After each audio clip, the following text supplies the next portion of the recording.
Yoga Sutras of Patanjali as interpreted by Charles Johnston.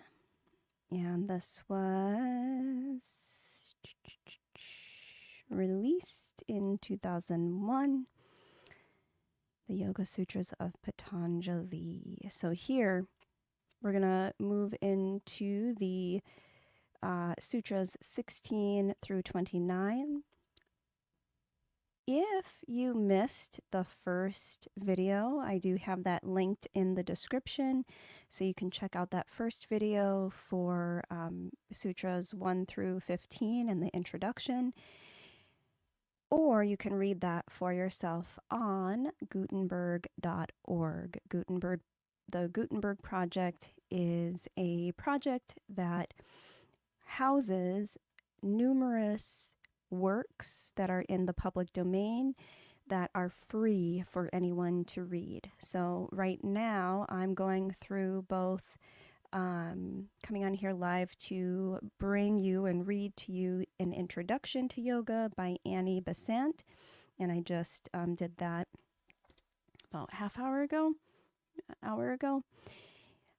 And I'm also simultaneously reading the Yoga Sutras of Patanjali. So the introduction to yoga could be another good space for deeper context as to the yoga practice and the philosophies that exist in the yoga practice. And the Yoga Sutras of Patanjali are a direct or a text that from which many styles of yoga and understandings of the practice of yoga have derived. So, and because this is an interpretation, there may be some things that are a little bit off from the original Sanskrit, from the original understanding. However, we work with what we have and what's available for me here to actually be able to read to you live without any legal issues. So choosing whatever I can access of yoga texts in the Gutenberg Project. And we'll jump right in because we're keeping these short, although I think I will do more of them throughout the week since I have some space to do so. With the holidays, I have a little bit more time to pop on and read, but limiting these readings at least this week to about a half hour. But again, I may do multiple of them. So we're going to start with Yoga Sutra 16. And again, if you did not get a chance, just for context, I would recommend either that you watch the video previous to this or go to the Gutenberg.org website and look for Yoga Sutras. It's the only one that will pop up when you put that in the search, and read the introduction through Yoga Sutra 15. So here we will start on Yoga Sutra 16. The consummation of this is freedom from thirst for any mode of psychical activity through the establishment of the spiritual man. In order to gain a true understanding of this teaching, study must be supplemented by devoted practice. Faith by works.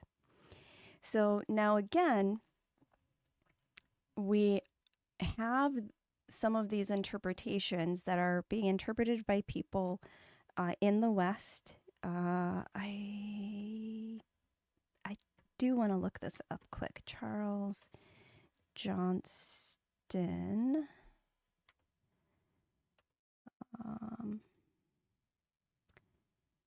I want to see kind of what his credentials are. And as always, as we read through these texts, thoughts as you listen. Do feel free to share in the comments your take on what is being shared. See if I can find quickly like a quick snapshot biography of. Okay, so he's Irish. So Charles Johnston is Irish. That's what I just didn't want to mistake him for being from the U.S. So he was, from Northern Ireland, studied Eastern traditions, deep understanding the Vedanta, and other such yogic texts. So he has a definitely someone that is quite educated in the field of yogic texts and is interpreting things in such a way that makes it more accessible for Western minds. So this idea of faith by works comes from the Christian Bible.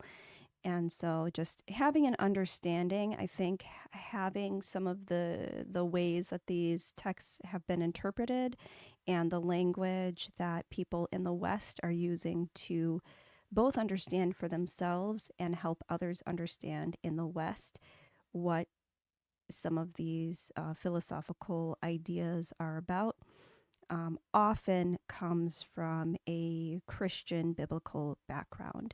So I just want to make sure that that is clear, only because yoga itself is not tied to any religion except by the language of Sanskrit, which comes from Hinduism.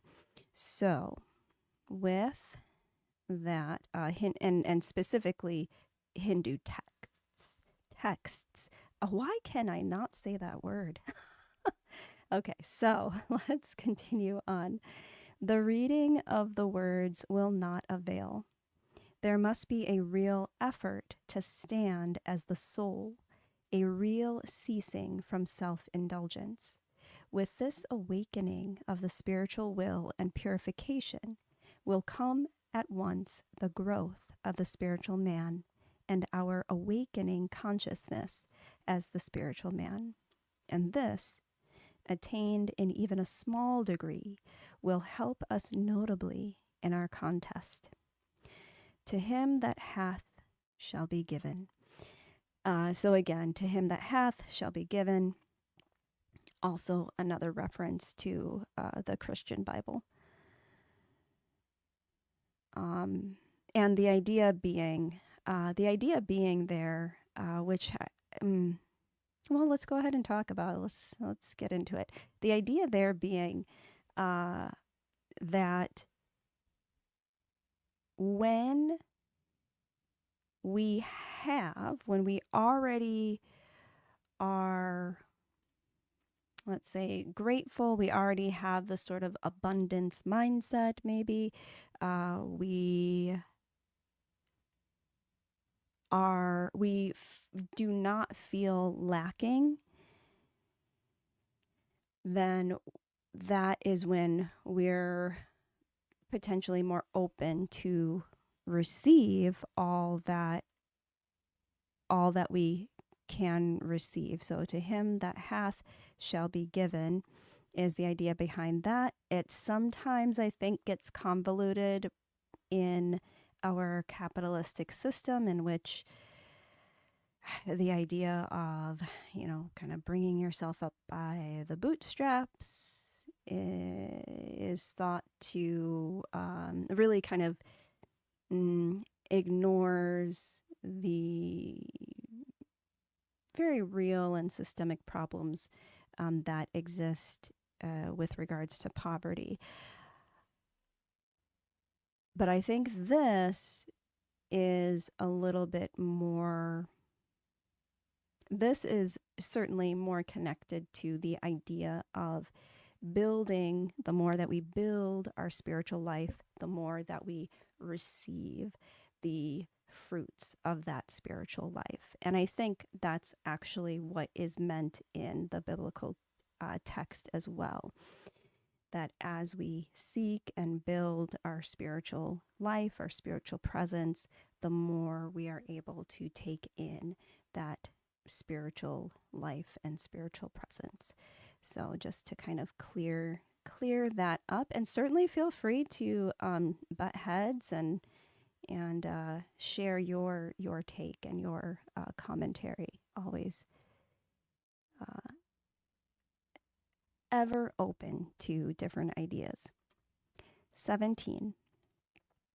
Meditation with an object follows these stages. First, exterior examining, then interior judicial action, then joy, then realization of individual being.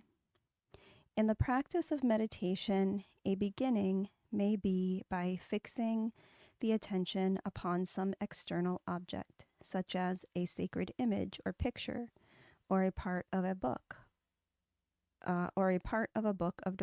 of devotion. In the second stage, one passes from the outer object to an inner pondering upon its lessons. The third stage is the inspiration, the heightening of the spiritual will, which results from this pondering. The fourth stage is the realization of one's spiritual being, as enkindled by this meditation. So I love that, and I think what this does is it makes meditation much more accessible when we can break it down like this, when we can say, okay, meditation doesn't have to be, when we begin a meditation practice, it doesn't have to be closing the eyes and sitting very still and trying to get rid of thought. And I may have talked about this before. I know I've talked about it in many other spaces. This idea of getting rid of thoughts is, as long as we're not thinking, we're not living. We're not alive. Our brain is ever thinking. And the idea, of course, behind meditation is not so much to get rid of thought or remove thought, but rather, especially when we talk about mindfulness, is to observe what's there without reacting to it or judging it. However, when we are just starting to get into a meditation practice, it can be much easier when we first think about what meditation is at its most basic level. And at its most basic level, meditation is focus. It's single pointed focus is a style of meditation, but it's focus. So, and one of its benefits is focus. So when we pick out an object, and I'm just here looking around my space, many objects in the space, when we pick out a specific object and just focus our attention there, that is the beginning of meditation. It's presence. It's not even necessarily focus, I suppose. Meditation really is about presence and being present. So when we pick out first, thinking about, okay, maybe I'm not able to, maybe I feel strange about closing my eyes or sitting still. So get up, walk around, pick out an object, stare at it for 30 seconds, just focusing in. And that is in part meditation. And then go deeper and deeper as your capacity, as your growth in meditation allows. So moving from that external to reflecting on maybe some of the meaning behind the physical object.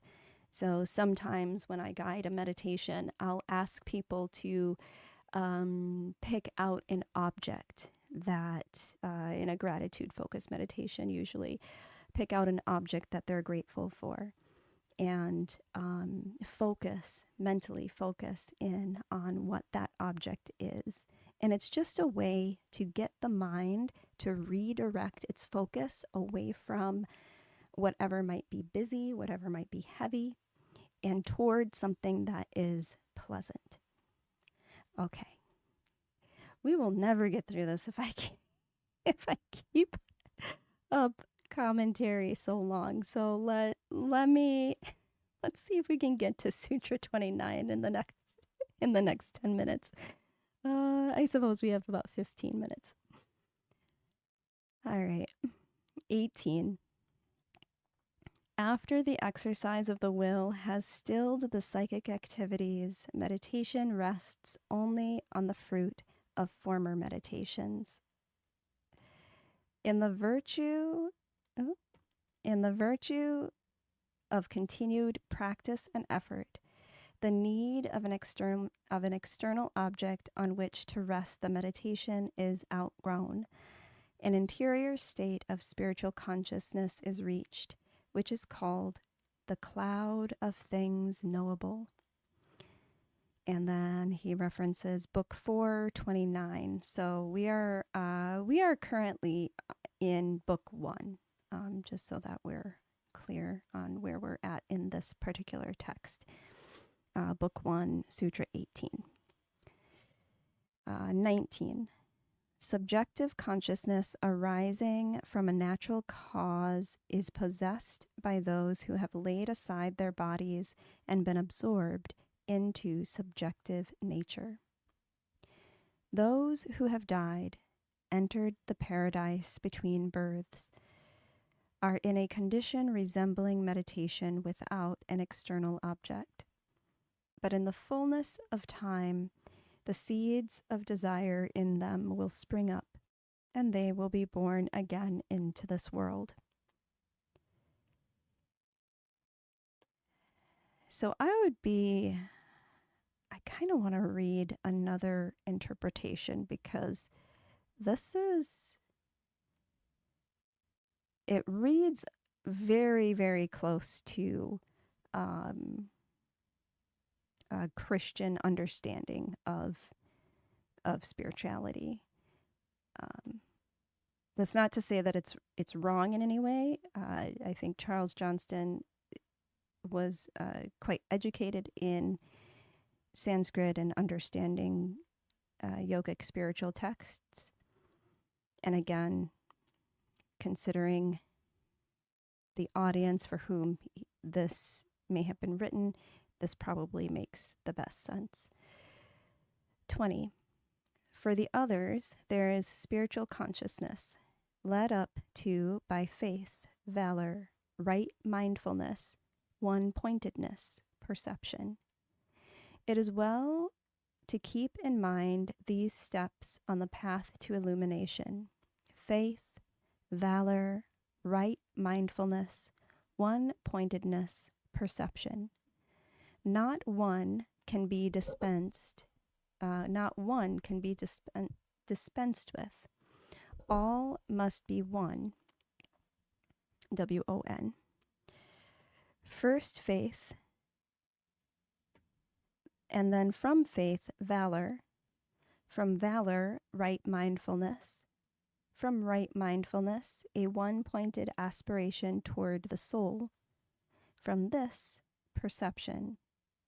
And finally, full vision as the soul. So I'm going to take some notes. Sutras.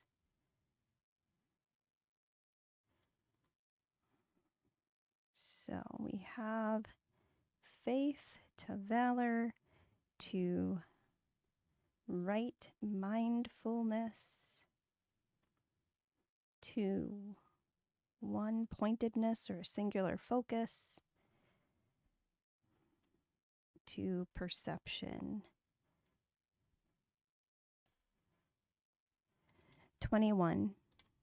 Spiritual consciousness is nearest to those of keen intense will. The image used in the swift impetus of the torrent, the kingdom must be taken by force. Firm will comes only through effort. Effort is inspired by faith. The great secret is this: it is not enough to have intuitions. We must act on them. We must live them. So this goes back to this idea of action being just as important as contemplation, as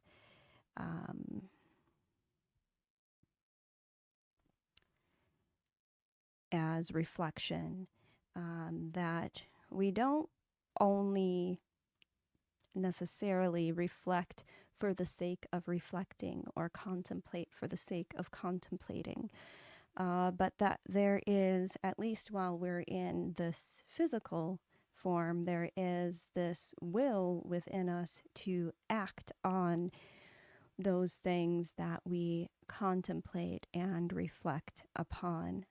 I think progress, personal or professional, but this text more geared toward this personal spiritual growth and understanding. Our personal growth, I think, often does depend on a combination of believing in ourselves or something beyond ourselves, and in having a understanding of who we are, or who we could be, or who we want to be, and then using our will to act upon how we want to show up in our lives, in this world, in this time, in this moment that we're in. It's important, I guess, to put it succinctly, it's as important to actively live as it is to actively reflect. 22. The will may be weak, or of middle strength, or intense. Therefore, there is a spiritual consciousness higher than this. For those of the weak will, there is this counsel: to be faithful in obedience, to live the life, and thus to strengthen the will to more perfect obedience. The will is not ours, but God's, and we come into it only through obedience. As we enter into the Spirit of God, we are permitted to share the power of God. Higher than the 3 stages of the way is the goal, the end of the way. And I invite you to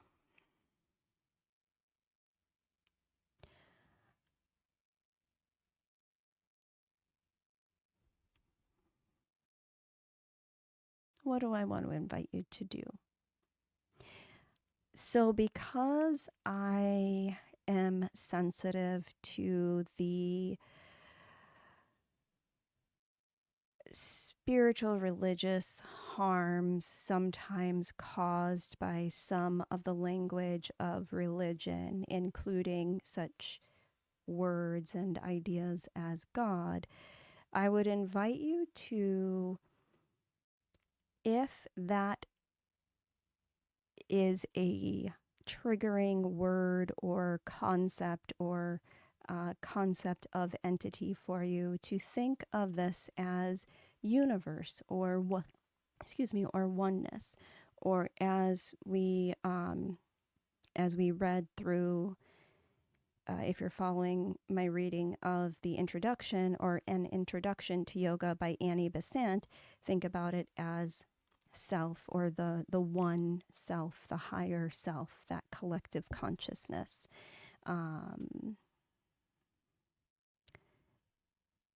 Because yes, I know that there are a lot of people who have been wounded by those who use the concept of God in harmful ways. So, however you conceive of your spiritual practice and whatever you put in place, or whatever you conceive of as a higher perspective, I would invite you to replace whatever is not helpful for you to hear with that which is more beneficial for your spiritual health, well-being, and growth. 23. Or spiritual consciousness may be gained by ardent service of the Master.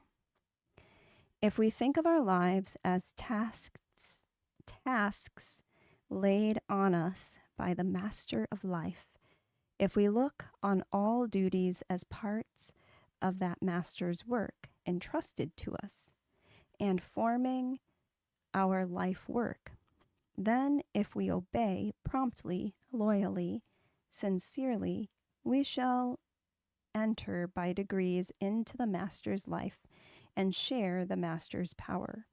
Thus, we shall be initiated into the spiritual will. And again, I know that word master can have some negative connotations as well. So here, again, just thinking about being obedient to that which is in you, that is true, your true self, higher nature, your true nature, I think is maybe a more inclusive way to look at this idea of obedience and sharing with Master's power. 24. The Master is the spiritual man who is free from hindrances, bondage to works, and the reading aloud can be quite humbling, and the fruition and seed of works. The soul of the Master, the Lord, is of the same nature as the soul in us, but we still bear the burden of many evils. We are in bondage through our former works. We are under the dominance of sorrow. The soul of the Master is free from sin and servitude and sorrow. 25. In the Master is the perfect seed of omniscience. The soul of the Master is in essence one with the Oversoul, and therefore partaker of the Oversoul, all of the Oversoul's all wisdom and all power.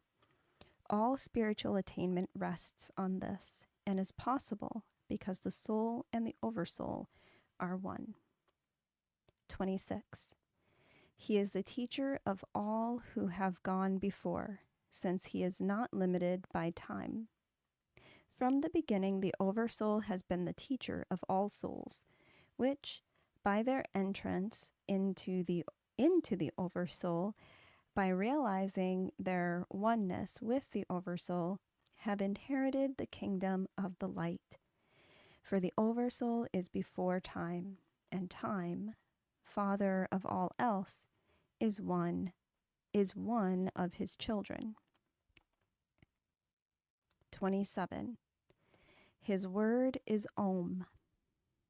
Om, the symbol of the three in one, the three worlds in the soul, the three times, past, present, future, in eternity, the three divine powers, creation, preservation, transformation, in the one being, the three essences, immortality, omniscience, joy, in the one spirit.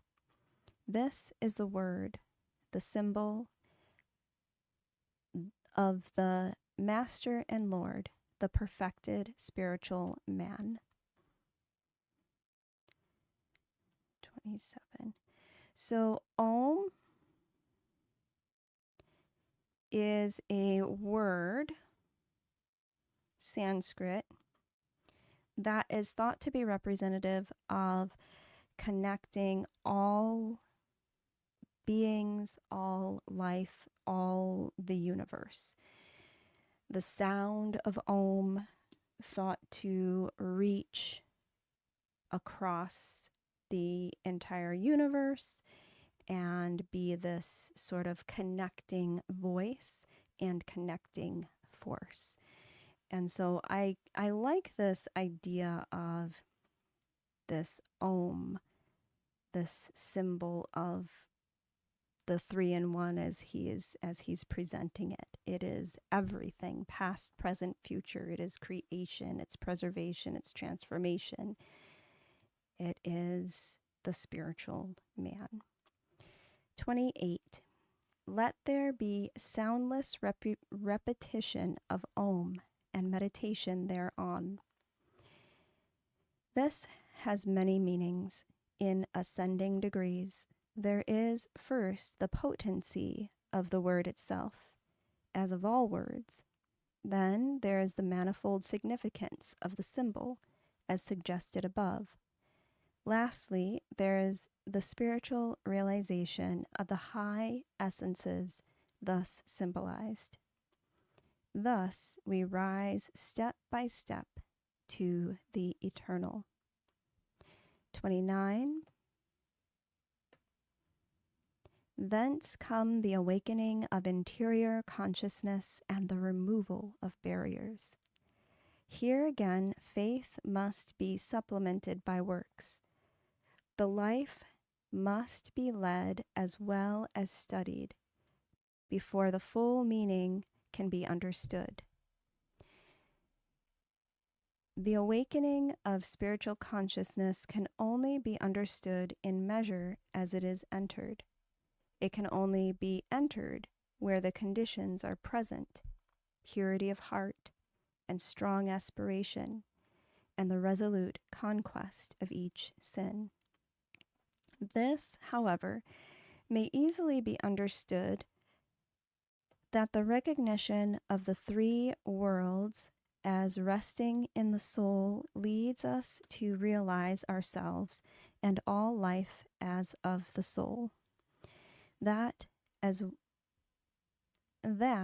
we dwell not in past, present, or future, but in the eternal, we become more at one with the eternal. That as we view all organization, preservation, mutation as the work of the Divine One, we shall come more into harmony with the One, and thus remove the barrier in our path toward the light.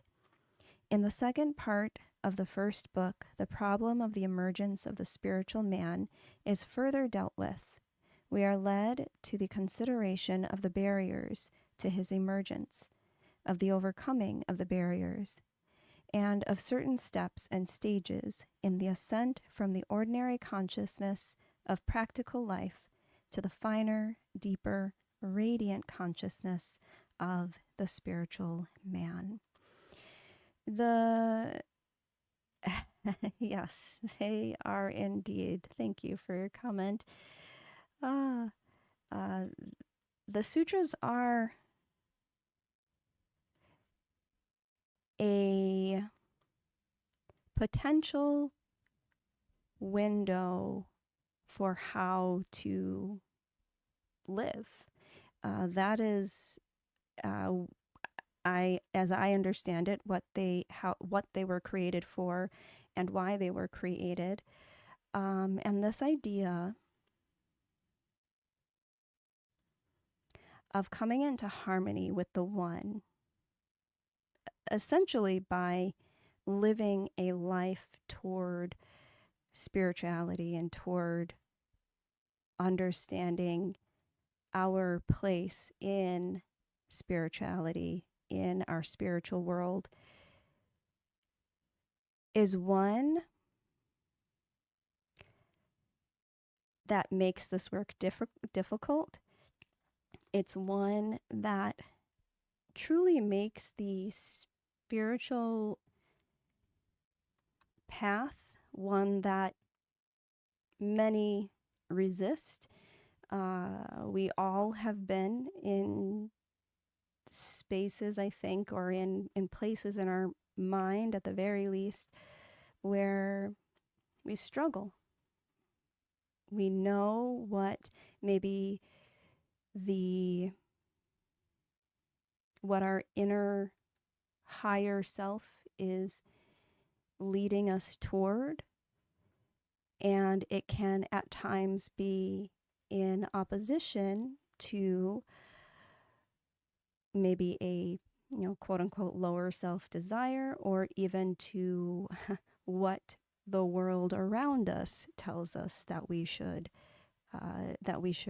desire. And that's not to say that, because I think with the practice of yoga and spiritual life is not just about separating ourselves from the world, but actually living in it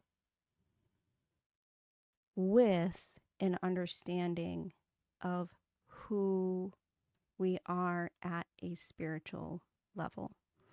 So we're a little over the time that I wanted to be reading and commenting here. So we will come back to this.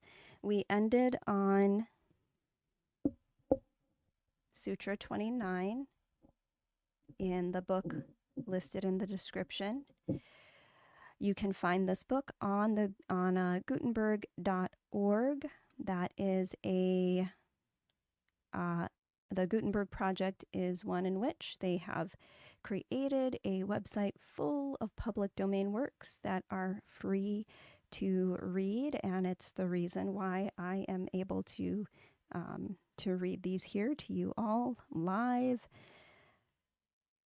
So I am reading through both the Yoga Sutras as interpreted by Charles Johnston, an Irish writer, and I'm also reading an introduction to yoga by Annie Besant, which was published in 1907. So those are the two works that I've been reading through live. So you can check out the previous videos as you would like and at your leisure.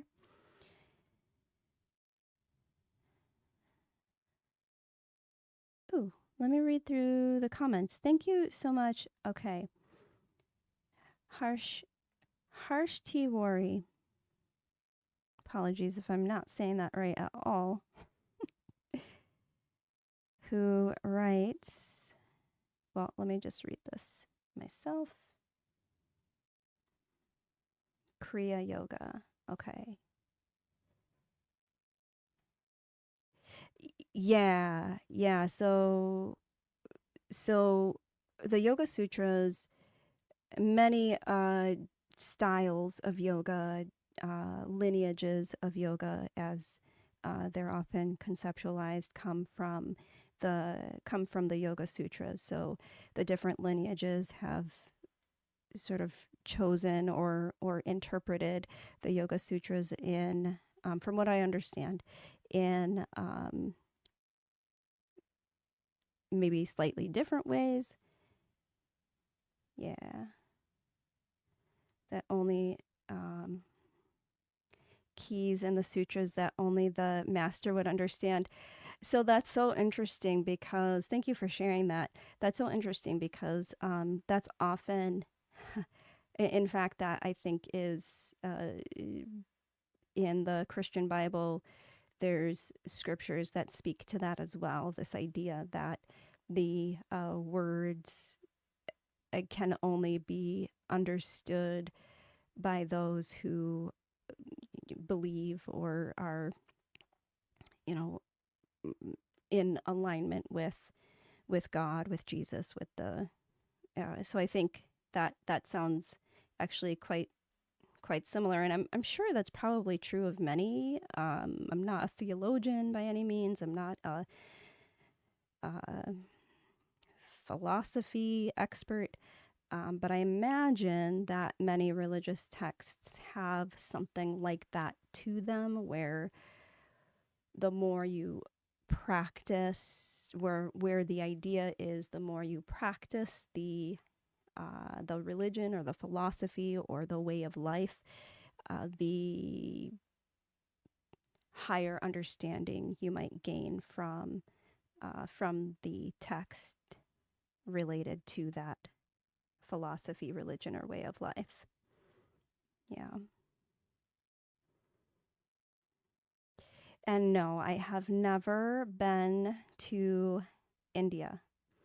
So it's not really on my list, but I'm always open to hearing other people's experiences in that space. I don't have personally a deep desire to visit, um, at least for any spiritual reasons, uh, because again, I think sometimes we have this idea, and I am actually, I think it's important to travel to broaden our perspective, certainly. Um, but I think sometimes we get this idea that in order to have a deepened or deeper spiritual understanding, and this may or may not be true for some people, that we need to go to what some might call the source or the place that these things originate from. It's my understanding, at least as I see it right now, and my mind has changed many times over the years about many things, at least as I see it right now, that we can experience a similar spiritual awakening, life, understanding without necessarily needing to travel to the place. Yeah.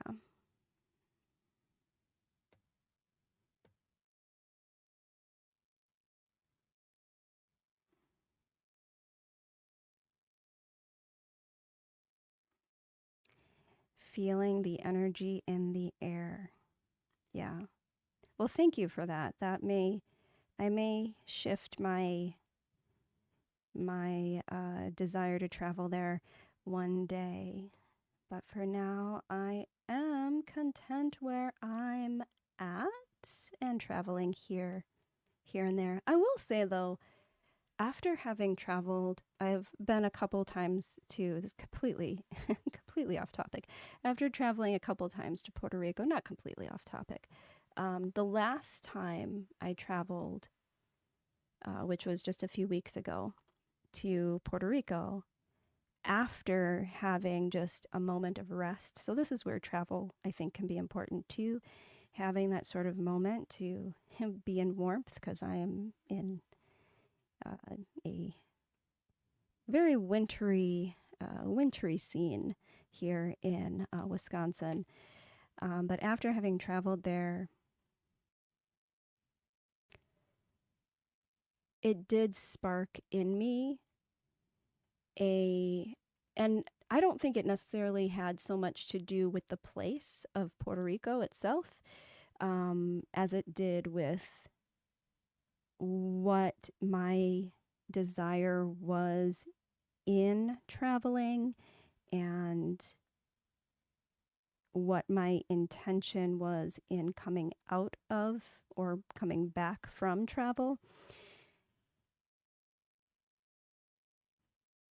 But it established for me a little bit more clearer where I wanted to go as we move into 2026, and who I want to be and how I want to show up in my world.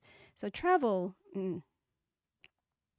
do travel if you can, even if locally.